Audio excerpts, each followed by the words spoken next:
Prepare thine ears, prepare thine bum. For the Things We Think About podcast has come. Now for your hosts, Kenny and Aaron. Hello, everybody. Welcome to Things We Think About podcast with me, Aaron, and Kenny. All right, so yeah, we have been friends for since I can remember, grade school. Sometime in grade school, we're both from the same town, Nowhere's town in Jonesville, Michigan. Pretty small, conservative, white town. Lots of farmers. Lots of at the time, lots of kids, but now it's mostly just the farmers. And yeah, we just started playing music together around 16. I think it was like freshman year, high school. And, after that, we worked the same job together for a while too. And then I'm trying to remember, I think, yeah, we've just kind of been in touch ever since. We've been buds ever since. Yeah, absolutely. And even though we separated by such a wide geographic margin, you being in Florida, me being in Michigan, we still stay, we still communicate pretty regularly, and, we have a lot of the same interests, but a lot of differing opinions, which is something that I think will play out nicely in this podcast. Yeah, for sure. I mean, that part interests me a great deal because, we do have this great overlap and, with personality and interests, but some of the things, hopefully we will find out in the upcoming episodes that we vehemently disagree with. But I think I couldn't do something like this if we disagreed so much. I think both of us have a knack for being amenable and like open-minded and things like that. So, hopefully I hope to maybe this can model a little bit of like what good debate or good disagreement looks like, because I feel like that's kind of missing in a lot of venues. So yeah, absolutely, because it's all about conversation and having an open discourse for sure. And one of the things in our conversations previous, you've sort of alluded to the fact that I sort of think of things or state things in black and white terms. And, I definitely have a tendency to do that. It sort of helps me put things in boxes as I think about them, right? But, at the same time, I don't like when arguments become overly gray. So, I'll try to challenge you to think of specific instances where, I'll try to force you to make a black and white opinion or decision on something where maybe you can help gray out some of my black and white thoughts. Yeah, well, I appreciate you saying that. I mean, certainly I do tend to live in the gray, and I believe concrete examples are definitely necessary. You can't just, go by anecdotes and zeitgeist feelings and things like that.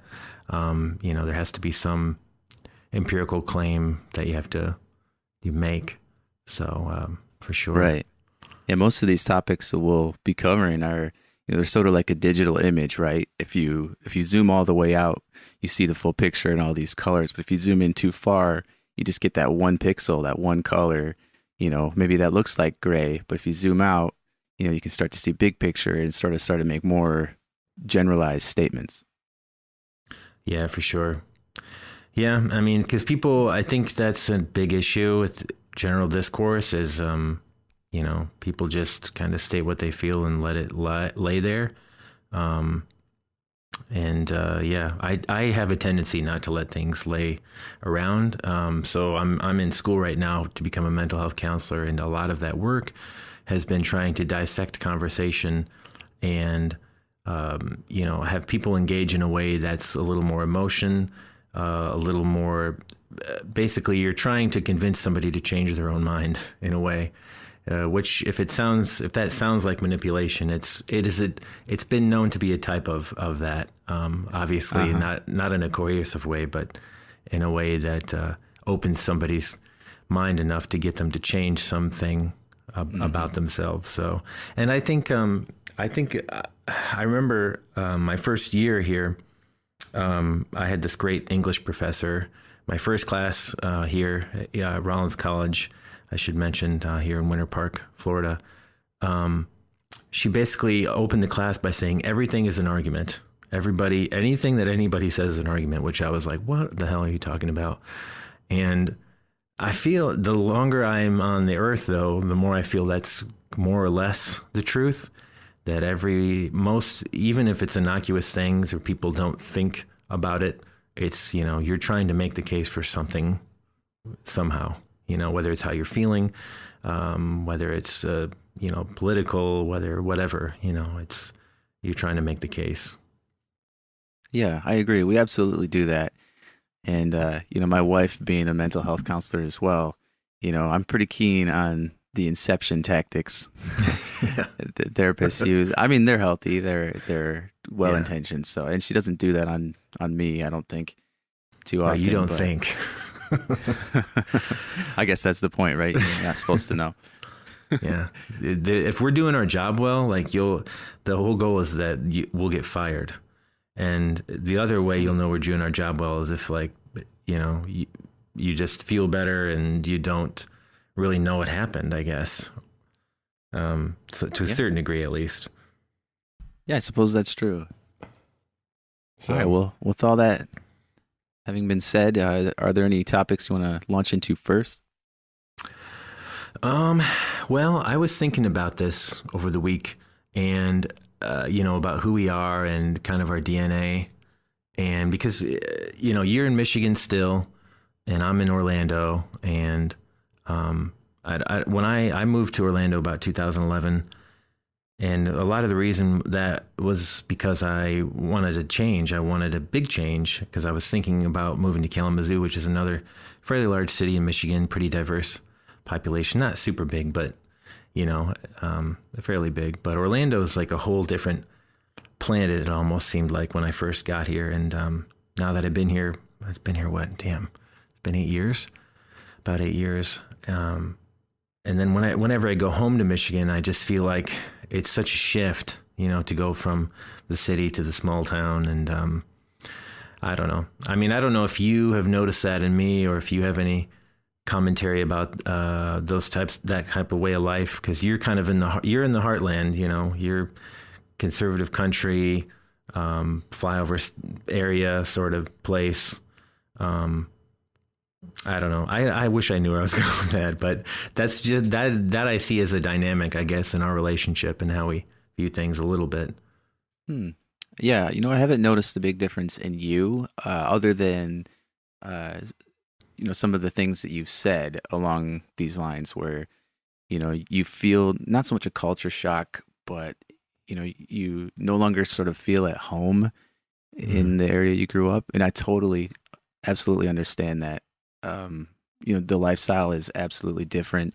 I actually live in a bigger town now, Jackson, Michigan, which is, it's got a lot of the rural suburban feel, but, it has sort of a bustling inner city too. So, I get a little of both worlds, but yeah, going back to Jonesville, where we grew up, I also feel, disconnected and disengaged, nothing, there are a lot of good memories there, but it just doesn't seem to have any impact on, my future self as I see it. Yeah, no, that's a good point. And it's weird to look back and think how there was a time when it had a huge impact on at least for me, I thought my future was going to be there. I didn't really think that I had a reason to move. I kind of grew up, and we both grew up more or less, in the church, Protestant, non-denominational, or other types of denominations that are, somewhat similar.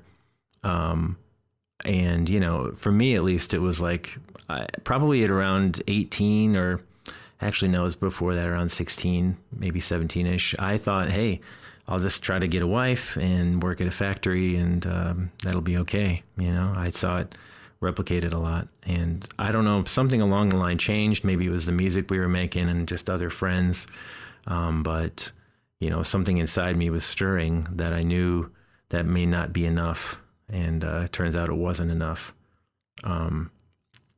But yeah, I mean, I guess just going back to what you were saying about thinking about the future, there's definitely no it's hard to imagine any type of future in Jonesville. You know, and I'm wondering if, I bet a lot of people feel that way. And I've always wondered, like, people in larger cities, if they feel that way, even if it's like if they're in New York or whatever, they just kind of get to this point where they feel like the city and themselves are separate entities, you know, like they can no longer coexist. That's always something that's really fascinated me. I know we have a mutual friend who skips around to different cities for work. And a part of me is always really jealous of that, because it takes a lot of courage, but it also, you know, gives you a lot of, you know, different perspective on depending on where you land. Yeah, it definitely would.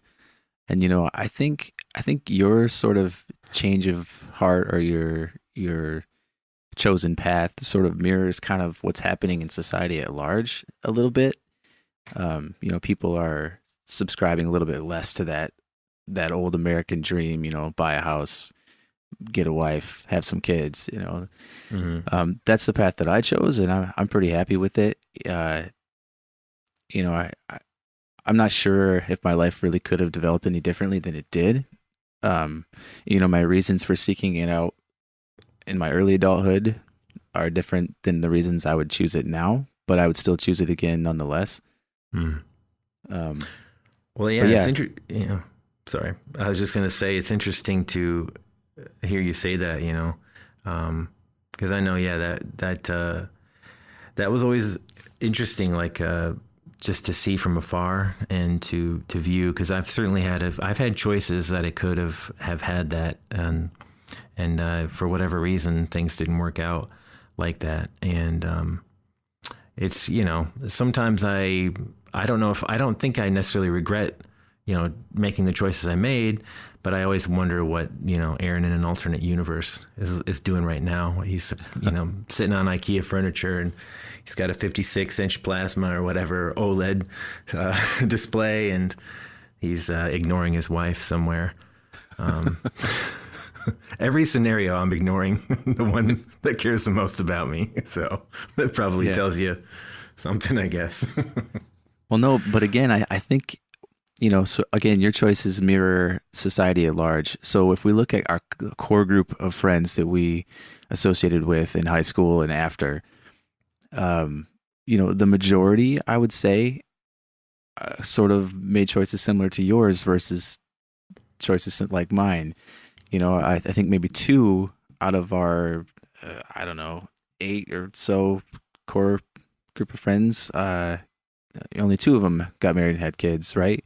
Mm-hmm. You know, this is just quick mental math, but, you know, so the majority still are sort of choosing to go their own way and make their own path, you know, not codependent on any other variable. Yeah, that's true. You know, and one thing I'll say too is that I feel like we were very lucky in the sense that I'm finding, especially with people I talk to here, and I think in cities in general and more affluent places, you'll find most people will go to college right after high school, so 18. They'll just go right to college and skip any type of working thing or anything like that, working experience. And we all had, you know, Joe Schmo jobs. Like we were all working at restaurants or something like that. And, you know, we didn't, at least for me personally, I know I didn't pursue higher ed until I think I was 22 or 23. So we had a lot of years where we just got to live with each other and play music together, or just have parties together and things like that. And I look at that very much as something that I really look fondly on and think it was very good for our development, especially when you realize how many of those, and I've heard it again and again and again, how many students in class say, you know, oh, I just picked a major and I did this and because I had to get a degree, and here I am now, and it's 4 years later, and I guess I got to get a job now, you know. So I'm really grateful for that experience. I don't know how you feel about it, but yeah, you know, I would say a huge kudos for waiting. You know, regardless of what your reasons for waiting were, I think it still is best in the end, because going to college right out of high school, you don't know who you are. You don't know what you want to do. So you're likely throwing away a lot of time and money, especially if you major in, something bullshit, where it's just not a lucrative degree. It costs the same several thousands of dollars that, a real degree would cost. It's just better to wait till you know yourself. And, I would have majored in something different, something useful. I was a business major. Yeah. So it's not like I got, I got some value out of it, but not what I was paying for it. Yeah. Yeah, if that makes sense. Yeah. Because you went to, I can't remember your journey exactly. It was a little different. Because for me, I went to Jackson Community College, now Jackson University, whatever that means. And it took a while because I was paying out of pocket, but I got my associates there. It was as a general associates. Then here at Rollins College, I did undergrad and got psych. I was a psych major and music minor, and now I'm in the graduate school. Remind me how yours went, because I know you had kind of secured this route. So a couple years at a liberal arts college. Took about a year off and then finished up at Spring Arbor University, a 4-year business program. And then after that, lots of continued education, lots of classes and things in subjects that I wish I had taken in the first time, more STEM focus. So the actual bachelor's degree, I don't think is that useful. It's not one that is required for any job that I know of anymore. Yeah, I was literally in a class last week where somebody called it toilet paper. We're in it's a career class, and I'm like, wow, that's a bit harsh, but I don't know if I go that. I would say that it's just a high school diploma now. That's really all it is. And a high school diploma is, I don't even know. Well, it is, but unless you're something like a STEM field, or if you're going to be a teacher or you're going to med school or something like that. But a lot of people now they're majoring in gender studies or lesbian dance therapy. Like. These people need to know who they are. Come on, you've heard the stories. And then people get these degrees in these BS studies, and then they moan and cry because they're in debt and they can't find a job. I was sort of in that boat there for a minute, so I can sympathize. But yeah. Yeah, I think some of them know that their degrees are BS and they're just trying to do something they like, or, because their parents just need to see that they have a bachelor's. I think mostly employers just need to see that you have some education. I don't even think they necessarily care what it is. It's nice if it's in the field, of course, but, I guess I always forget about the STEM stuff. If you want to work in a lab, you probably have to have majored in biology or something like that, and had internships somewhere or did some kind of research. So, which is, more involved. Yeah. So, the value that I think I did, or most people do get out of a basic 4-year degree of any kind, are sort of the, I'd say like, you become a better writer, a better speaker, better in certain social situations. It does mature you in some ways. I it's like I look high at school. it. Mm-hmm. A continuation of. No, that's all. I was just going to say, I almost look at it, and I feel like this is true the more I go on, and it's really just a degree in time management. That's every degree. That's one of the most important things, if not the most important things. It's time management and the ability to do something to a deadline and to some exacting standard. Because at least so far in my experience in the real world, whatever that means, that's kind of what you need to do in most jobs. Obviously, the higher you go, the more critical thinking you'll need, the more originality or creativity you'll need. But I think when you get to that point, that's going to require a higher degree anyway. That would have coursework that molds that more so than just the bachelor's. Yeah, maybe. But it sucks because it seems like, and maybe, I don't know, I'm not really versed on educational history, but it seems like bachelors used to do more of the critical thinking stuff. They used to do more, you could do more with it. It was much easier to kind of climb different places without extra degrees. But I don't know. I mean, that's probably always been the case. So Yeah, I'm not sure. But it's so, sort of segueing a little bit, you mentioned that we both grew up in, in Christian-ish households, and we're Christian in our ideology. But, so we should mention that we both walked away from that for, a sea of reasons. So, loosely, I think you'd call both of us atheists at this point. Although definitely looking for lots of discussion on that, both on those points.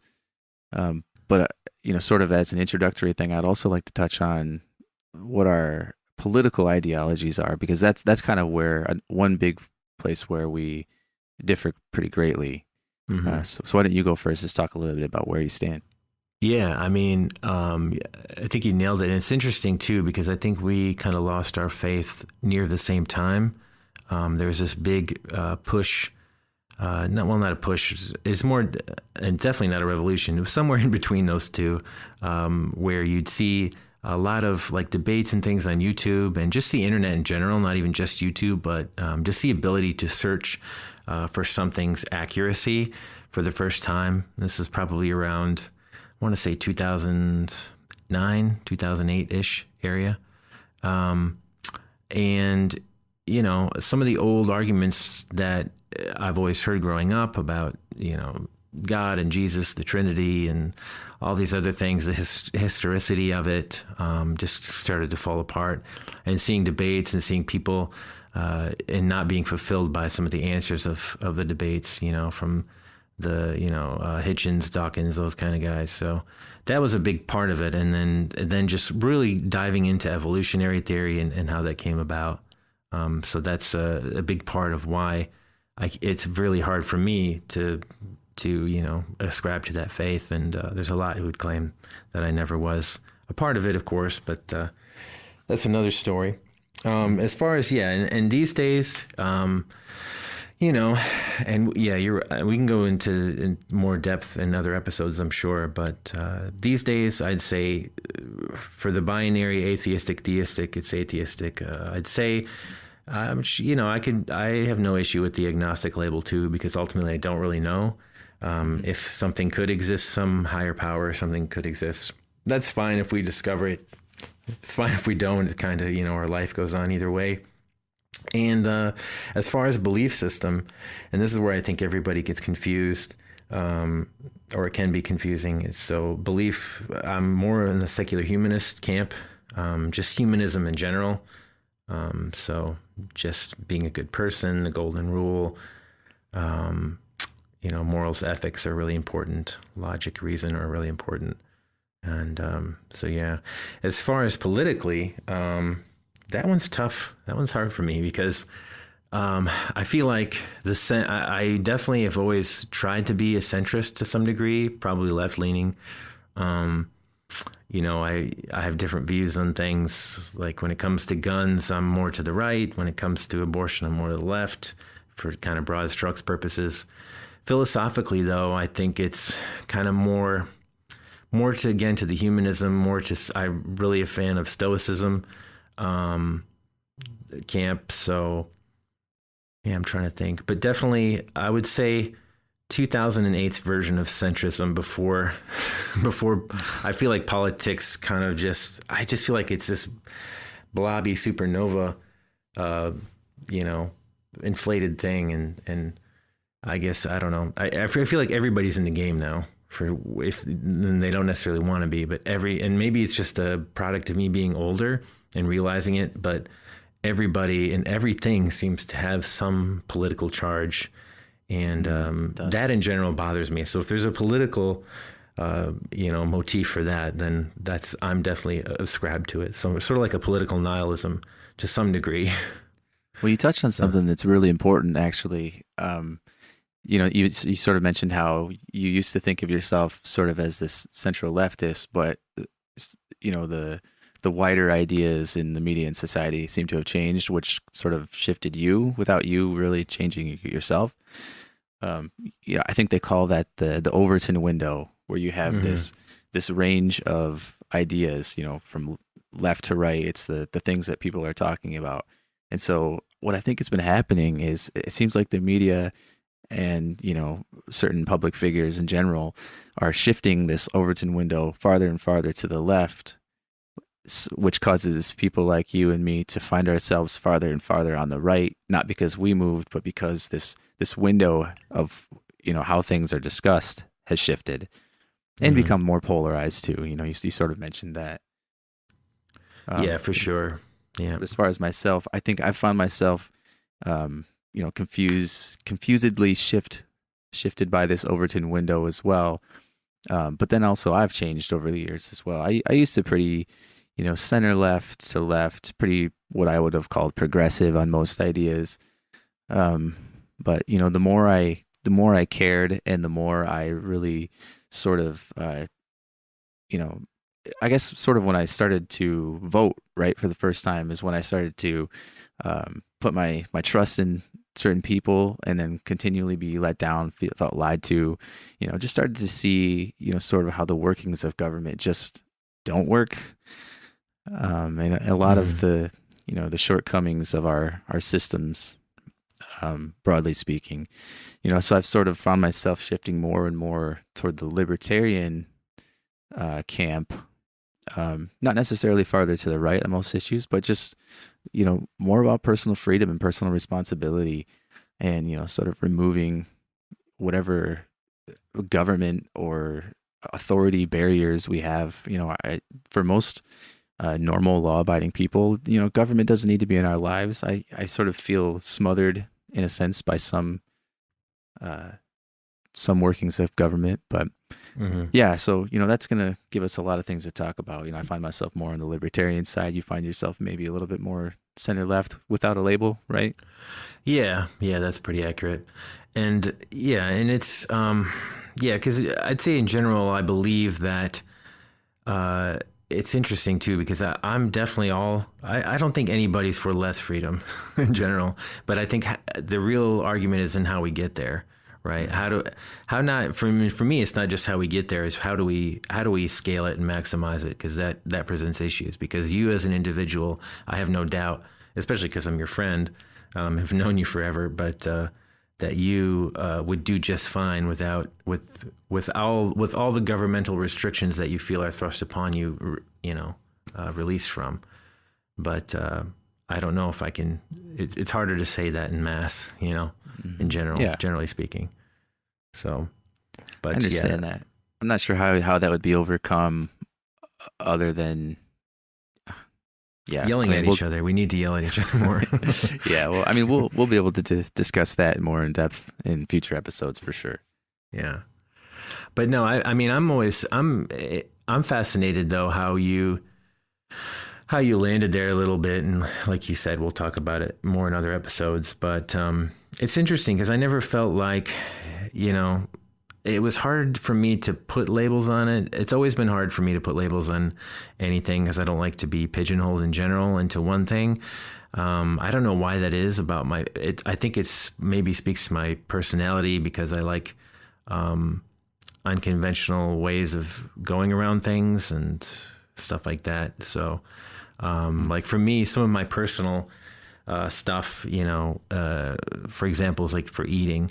I've and over the years, I've kind of grappled with different food issues. Like my, both my parents my dad was overweight, my mom is overweight, and now both my sisters, and what kind of role that plays. And when I think, when I look into different programs and philosophies on not only just weight loss, but how food connects with yourself, I'm always of the mind to be extraordinarily skeptical of it. And I feel like I need to go around a thing. It's much, much harder for me to go through it. And sometimes I think that's because maybe the religion thing, because I felt like with religion, it was something very much, it was from childhood on, and it was something we had to go through. We didn't really have a choice in it. Looking back, I think we were a part of it, and until we eventually did enough digging for ourselves and kind of dug our way out of it, out of the belly of the beast, so to speak. So I don't know if you have any thoughts on that, but yeah. Yeah. I mean, I have some family things as well. Most of which I don't think were passed on to me, although, no real food issues other than, a basic sugar addiction and Coca-Cola addiction, You do love Coke. Oh, I do. Gosh. Are you sour gummies? I know you really love the sour gummies. Yeah, I throw down on some sour gummies, but these days I try to taper and sort of temper my gummy cravings, but the Coke is still there. I got to be kicking that soon. Yeah. Are you even on like Coke Zero or anything? Any of the offshoots? No. I've tried the offshoots, but they're trash. You can only yeah. you just got to do cold turkey quit, man. Yeah. And you know what? I really hate the LaCroix that's going around. It's just like, you are not fooling anyone. That is bubbly garbage. Yeah. What do they call it? Oh, shoot. I just forgot. The people who are trying to recover from heroin. Damn it. I'm losing it. With that stuff, where they go to the methadone. It's like, well, it's not like methadone, but in a sense it is, because people are using it to, try to get off soda, but it's carbonated and it's just enough. There's just a little hint of the thought, of cola is there, but with that, none of the sugar, and you look cooler drinking it. So, well, I mean, what I did try that actually did sort of serve as a substitute. None of those things that you just talked about, but something that was homemade that I found. No. There was a substitute for the Coke. It was basically sparkling water, ginger, and cayenne pepper. Oh wow! Yeah, cayenne pepper. It's got that bite. It's that first kick. It's like when you swing through McDonald's and you get that Coke and you take that first rip, right? Mm-hmm. It's got that bite that just really gives you that fix. Nice. So that cayenne pepper almost gives you that. So that's just a little pro tip for anybody else trying to kick the habit out there. Yeah, that's a tough one. For me, so it's weird. Soda never grabbed me, and I'm really surprised because I had this aunt who had this. We'd always go to her house during the summers, and she had a mini fridge loaded with soda, and I just went nuts on that thing because we didn't have any. We didn't have any soda in the house. Like, for some reason, as terrible, all the crap food that we had in the house, like sugar cereal or just a lot of frozen food, we never had soda. And I don't know. I guess I think I dodged a bullet there because I don't. But I drank it for so long, and I think everybody did. I mean, all the years working service jobs and everything, I drank it, and okay. But I don't crave it. I don't know why. It's weird. But I was just going to say, it's probably because you didn't ever have the opportunity to develop habit. But if you did have that opportunity working at restaurants, right? If you're drinking it all the time, most shifts. Mm-hmm. Yeah, that's true. Well, that's what I think. That's like I'd had the time, but it never quite stuck. I don't know. I just thought that I was already eating a lot of crap, so I don't want to add to it. The same reason I don't, smoke or drink. It's like, all right, I'm already fighting uphill battle here with the weight and the food. It's like, I do not need another thing. So. Yeah, well, good for you. I'm glad you didn't pick that one up too. Yeah. But speaking of, segueing a little bit into drugs, because, the drugs of choice, I know that's something you're really interested in, and you're interested, it's from previous conversations we've had, you're kind of interested because you feel like it'll expand your mind, which is definitely, it's a very cliched thing, I'll say, but it's also, we're finding out scientifically there's a lot of bang for your buck, so to speak. So if you could speak on that a little. Yeah, absolutely. I'm not interested in drugs, broadly speaking. And, I have a super limited experience with drugs in general, other than, alcohol and marijuana, which, alcohol is great social thing for me, but I don't ever drink it solo. And it's kind of same thing with marijuana. Only very few experiences with that. But what I'm really interested in are psychedelics. The psychoactive substances that, like you said, help you expand your mind, break through. In a sense, I'm not really looking for a high of any kind. Not looking to, I'm not looking for a thrill or for like an emotional feeling. I'm really just looking for that next step of consciousness. So some of the things we've talked about in previous conversations would be like ayahuasca, psilocybin mushrooms, maybe LSD. I'm super interested in those things, and hopefully we'll get the opportunity to, maybe experience them, whether together or separate, and then sort of report our experiences here. I think there's going to be a lot of value there if we get around to tackling that. Yeah, absolutely. And I'm all aboard, and I agree too. And I'm sorry to preface it like drugs in general, because and we've talked about this a little. There's obviously drugs that we know will override pretty much everything in our brain and tell us, hey, you're going to want this all the time. And you're going to want to sacrifice everything for it. And that maybe, but yeah, certain maybe, drugs, yeah, and certain drugs and certain people too, because me and you could both try heroin, for example, and one of us would be hooked on it, and maybe the other one would just be like, I felt sick, and I never want to really do that again. Sure. I'm interested. Really, for me, it's just the experience. I'm at this point in my life. I know. I mean, for a long time, given the Christian upbringing, keeping your body as a temple, which I have issue with that. But just the idea that you would enter these substances into your body and alter your states, and just the general Christian boogeyman, I guess, kept me away from it. The taboo is really a sad thing, isn't it? I mean, it's really limiting. I think it's damaging in a lot of ways. But actually, for you, you've chosen to have limited interaction with drugs as well, even as far as you to this day have not had a drop of alcohol, correct? Yeah. Yeah, well, I mean, I wish I could say no drops. I mean, there's been times, my dad was like, taste this, and, you're a kid. Yeah, okay. And, which I don't know if I don't really count that. The only other time I can think of is I think I had a girlfriend who really just would not go. She was on and on and on about it. And I took a sip of wine or something like that. And it was the same thing. It was just nasty grape juice, And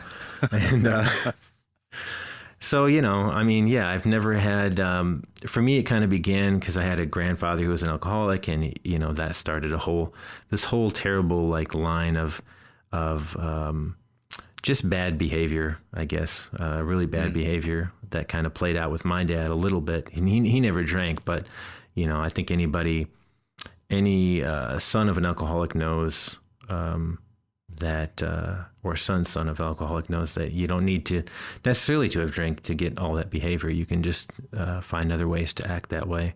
But yeah, I mean, for me, it began that way, and it began, the Christian boogeyman once again came into play. But after a while, and especially after the 20s, after everybody started to kind of part and, get married and move on, it just became more of a health thing. And then right now it's just more of I never really started. So I don't really have any drive or interest. It's not a health thing. It's not really anything. So, which is interesting, I guess. Yeah, that's totally respectable. With all that said, though, we have a mutual friend who's starting a brewery, and sort of a pledge you've made is that the first real beer you've ever drank will be his beer, yeah. And it's going to be special and meaningful. That's true. And by default, the best beer I'll have ever drank. Absolutely. It'll be the only one. So you can put that in quotes. That's beautiful. Yeah. Yeah. Like you said, maybe we can get him on here and you can talk about your experience, like whether you liked it or not, whether you felt the buzz and what it was like. And then he can, maybe talk a little bit about what it's like starting a brewery. I think that'd be a fun podcast. Yeah, absolutely. Ramshackle Brewing Company. In case anybody's interested, check it out. It's up and coming. Hopefully, I think they're going to be open around August, but that date is tentative and shifting. But they'll definitely be open sooner than later. So, But yeah, what else? What else can we talk about here? Well, while it's fresh, I have another thing. Mhm. We started talking a little bit about China's social crediting system. You know, it's kind of a little bit hot in the news right now, how some of the Mhm. early phases are being rolled out and, you know, some of the impacts that's having. And, you know, we got into some Orwellian discussion, you know, about how scary it is. And then you recommended that I watch the episode Nosedive from Black Mirror on Netflix. Oh yeah, And I did. And Yes. okay. I think it was a super well done episode. So for anyone listening, Nosedive, Black Yeah. Mirror on Netflix. And most Black Mirrors, I'll say, they're not all great, but man, especially the early Yeah. seasons. Oh man, A++. Yeah, So- but this one in particular, it was super well done. I think they did a really good job of capturing sort of the nuance of what a social crediting system, how it would come into being here in the West. You know, very social media oriented. Everyone cares about, you know, sort of their likes essentially, even though, you know, they're giving star ratings. I just thought it was super interesting, and you sort of started seeing it materialize now, maybe a little bit more before Facebook started to go downhill, but even now, you know, especially in the younger crowd, you see such a strong focus on this online almost avatar presence and what other people think about the things that you're portraying through this avatar. Mm-hmm. And I thought it was really cool how the episode was put together. You know, it was very well acted. You know, even like the little things that, you know, you wouldn't necessarily think of if you were the one writing the episode, where, you know, even hand gestures, you know, basic things like the middle finger are replaced with like a swiping motion, you know? Yeah. I thought it was Yeah. fantastic. There's this great, sometimes that reminded me a little of Demolition Man, where, you know, Sylvester Stallone's cussing and they're like, there's something prints out from the wall and says, you know, that's one demerit or something like that. Yeah. You know, one social credit, negative one social credit. But, which that movie is basically a prophecy. So Absolutely. everybody should watch it. The 3 seashells are coming, folks. But yeah, that episode in particular really was one of the ones that stuck with me the most. Because I think in a lot of ways, we're definitely not to that level of personhood. You know, we're not like to the person, the P2P basically rating systems. But for all intents and purposes, I think the social currency that people have through their social media, that companies have through, you know, ratings of their goods and services. You think of places like Yelp and stuff like that. It's really relevant. I mean, how good you look online, and how to maintain that, and how to not tank that, and sometimes, you know, depending on the hackers' skills and people paying for hijacking things, you know, you can get situations where somebody can tank your social currency, and it's really hard to recover from that. So, Oh, absolutely. You know, I think there's a part of all of us who sort of likes that pseudo security of social ranking, you know, because we're using it now extensively with businesses, right? I mean, who doesn't, you know, say, okay, Google restaurants near me, and they start, you know, if they're looking for something non-franchise or non-chain, you know, they're looking at the ratings and the stars, you know, they're looking to see sort of how other people have ranked it. It's a really easy way to, you know, to vet a new restaurant or any business, really. So it's not too much of a stretch to translate that to individuals, right? So you sort of know by meeting someone if they're trustworthy, is really what it comes down to. And I, for myself, I think at its core, that's a really cool concept, but the way it would inevitably play out, its outcome is absolutely terrifying. yeah. I mean, I pulled up just now on Wikipedia some of the implications for citizens on this social credit system in China. I mean, here's just a couple of the things that people are going to have to deal with if they find themselves with low rankings. You've got a travel ban, which is an obvious one that would come to fruition. Exclusion from certain schools, repression of religious minorities. They use it as debt collection. Man. And then obviously social status, if you have low rankings, people are going to be less likely to associate with you. That's just a few things. I mean, it's terrifying for lots and lots of reasons. Mm-hmm. Yeah, it's really, to me, it's like the end of the line when it comes to like the Orwellian state. And to me, that, I know we talked earlier about political things, but that for me is a huge issue, which I think is, it's hard for me to pin whether, privacy is a right or left issue. I just think it's ignored overall, and our eagerness to give up privacy for social currency or status or whatever you'd call it. So, privacy. I mean, as long as it's consensual, privacy can basically fall on a spectrum. But what's scariest for me, and one of the big reasons I'm a libertarian, is how much control it gives governments. The ability to police you by thought. Basically, it's sort of like pre-crime, right? If they can get you, instead of the government policing you, they get you to police yourself because you're worried about, these rankings and every little demerit that could be coming your way. Mm-hmm. Yeah, I mean, and I would just say that I feel like it's equal opportunity. I think companies could do the same thing. Not obviously because it's right now companies are largely decentralized, but that's always changing for more monopolies and more consolidation.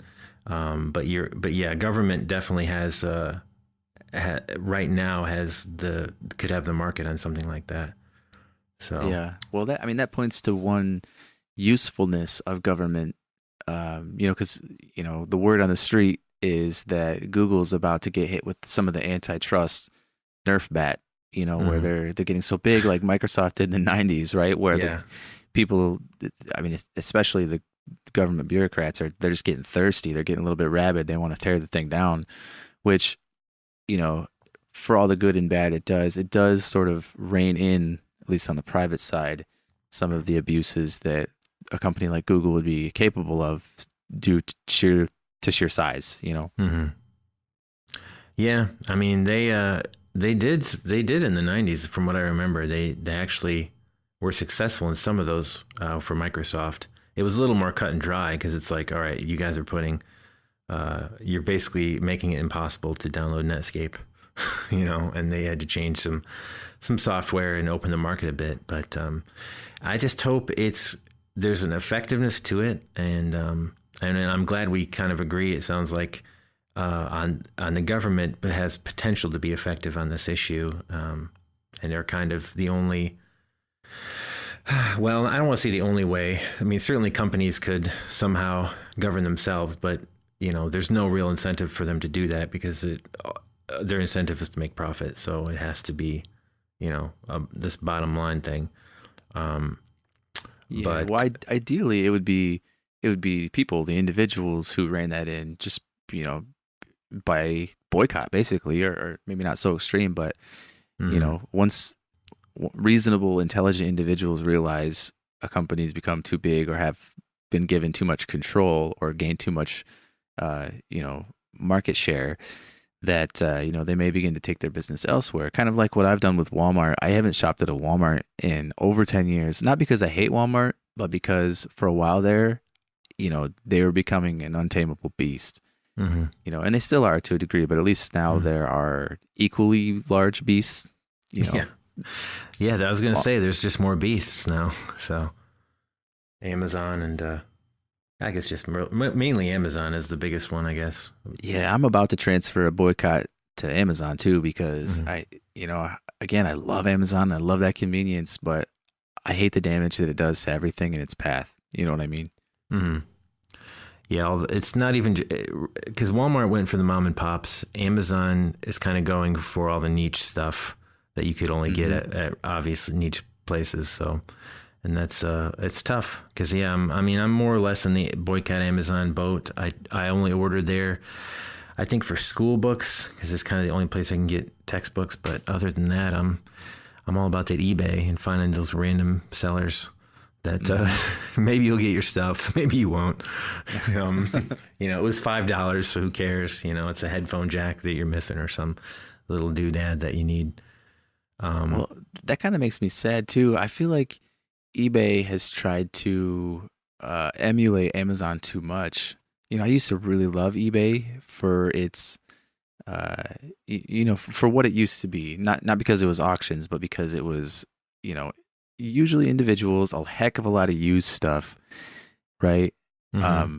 But now I feel like they're shifting and trying to compete directly with Amazon. They've got all these new product sellers on there, and it's sort of a pay-to-play battleground.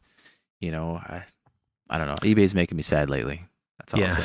No, they've been pretty rough and for a long time. I think they made some changes to their seller policies and things like that made it really hard. Or like you can't give negative reviews if you're a buyer or something like that. You can't get negative reviews, I think, if you're a buyer. That's what it is. Yep. Yeah, that's a huge one.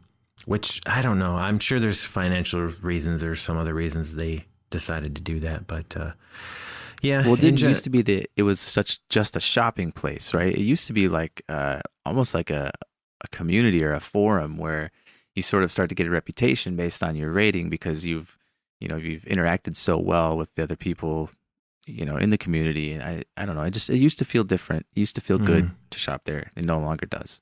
Yeah. Yeah. And even, because it was like 80-20 auctions versus buy it now stuff. And now it's reversed pretty much. And, yeah, it's just hard to know what you're getting. Even more, and their search is still kind of crappy. Their interface is kind of wonky, and Amazon's isn't any better for sure. But what I hate about Amazon is their long ass titles. For like, it can't just be a headphone jack. It's like headphone jack, super slim black cord. Just put all these things in the title for better search results or some to help the algorithm out. I know there's some reason like that for it, but for sure.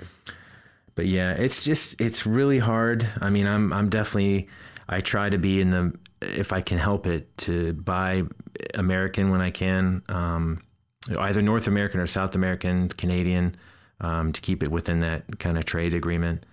And quality too. Honestly, I've seldom bought anything American North American that's been bad quality.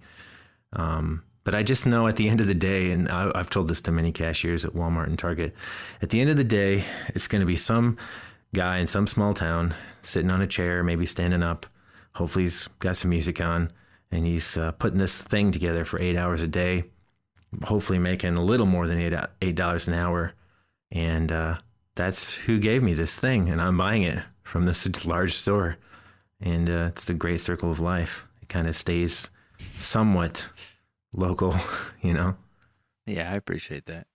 So that I think, again, that seems like that'd be a bipartisan thing. It's hard to say, though. I think when it comes, there's another subject, commerce. I think that really has no crusader, so. Yeah, you're absolutely right. It's hard I guess it's just hard to politicize things it's harder, I should say, to politicize things that aren't, necessarily shocking or immediately threatening to rights, Yeah, so, or fresh in the news for whatever reason. Yeah. But, indeed. All right. Well, we could probably look at wrapping it up here, unless you have any final thoughts you want to slide in. I can't think of anything. I'm just happy to be doing something with you. And just something that's creative, something that's, involves a little bit of, time, energy, and effort, that can hopefully just, be something, even if it's just a little tiny itty bitty teeny weeny something. I'm okay with that always. And just being able to really try to flesh out some of the thoughts and ideas that I have, and just to be able to not, because sometimes I feel like, because I'm in a very liberal area, a very progressive area, it was interesting when, so a little quick anecdote. In 2008, I lived in Indiana, and when Obama got elected, I mean, people were devastated. I mean, it was a somber day. I remember I was into work, and people were like, "Oh, I can't believe this. Our country's going to hell." And I think there might have been a couple of people who cried.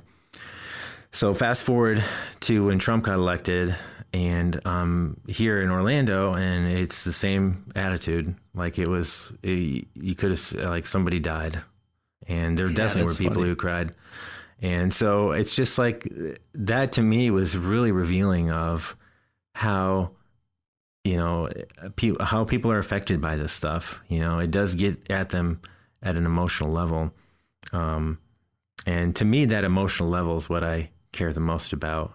It's less about the teams and more about, how we can come to some kind of consensus, some kind of middle ground. I being a centrist, I feel like things are found somewhere in the compromise. We are a nation of compromise, and we continue to be, or hopefully will continue to be. So, but I'm just glad to have an opportunity to flesh out all these ideas and have some fun doing it.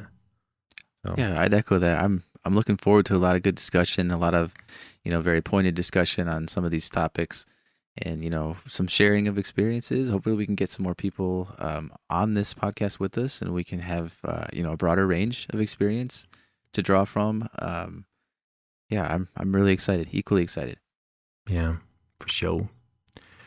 Well, on that note, I guess we'll say bon voyage, and have a great day or night, depending on when you're listening to this, and stay tuned for more podcasts from Things We Think About with Kenny and Aaron. If you enjoyed the podcast, remember to like and subscribe to our YouTube channel. You can find more Things We Think About discussion on Reddit at r/thingswethinkabout. If you're interested in contributing to the show, our Patreon information is available in the description of the podcast, as well as on any of our YouTube videos.